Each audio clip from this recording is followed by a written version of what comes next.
Hello viewers, welcome to my channel all cooking fusion BD. আজকে আমি আপনাদেরকে তৈরি করে দেখাবো সম্পূর্ণ একটি দেশি রান্না। আমার রেসিপিটি ফলো করে যদি আপনি রান্না করেন তাহলে বুঝতে পারবেন যে দেশি রান্নায় আসলে বেশি স্বাদ।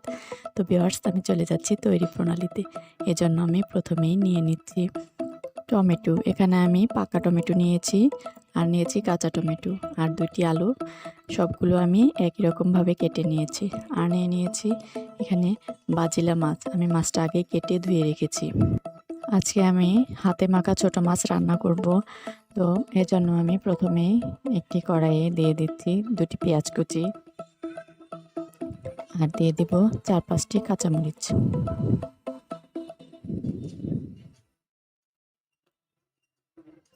1/4 চা চামচ দিয়ে দেব রসুন বাটা, আর 1/4 চা চামচ দিয়ে দেব আদা বাটা। লবণ দিয়ে দেব স্বাদ মতো। ধনিয়া গুঁড়া দিয়ে দেব 1/4 চা চামচ। হলুদ গুঁড়া দিয়ে দেব 1/2 চা চামচ।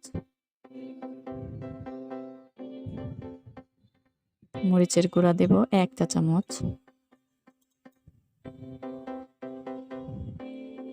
ভাজা জিরে গুঁড়া দিয়ে দেব 1/4 চা চামচ। আর তেল দিয়ে দেব 2 টেবিল চামচ। এখানে আমি সয়াবিন তেল দিয়েছি। এরপর দিয়ে দেব ধনিয়া পাতা কুচি।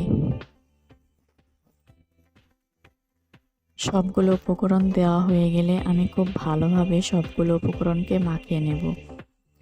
মাখানোটা যত ভালো হবে রান্নার টেস্টটা তত ভালো আসবে। তো ভিউয়ার্স, আমি খুব ভালো করে মশলাটাকে মেখে নিয়েছি। এখন এর মধ্যে দিয়ে দেব আগে থেকে কেটে ধুয়ে রাখা বাজিলা মাছগুলো। এরপর মাছের সাথে খুব ভালোভাবে মশলাটাকে মাখিয়ে নেব। মাছটা ভালোভাবে মাখানো হয়ে গেলে এর মধ্যে আমি দিয়ে দেব আগে থেকে যে আমি টমেটো এবং আলু কেটে রেখেছি সেগুলো দিয়ে মাছটার সাথে এবং মশলার সাথে খুব ভালোভাবে মিশিয়ে আমি এর মধ্যে পরিমাণ মতো পানি দিয়ে দেব। এরপর আমি ঢাকনা দিয়ে এটিকে রান্না করব।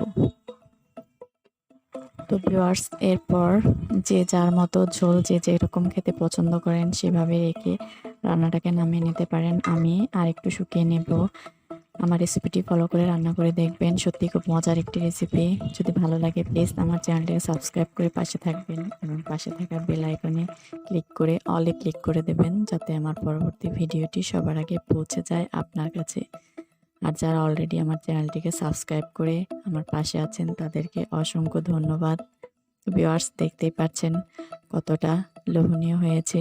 সত্যি ভিউয়ার্স, খেতেও কিন্তু অসাধারণ। ট্রাই করে দেখবেন। সবাইকে অনেক ধন্যবাদ।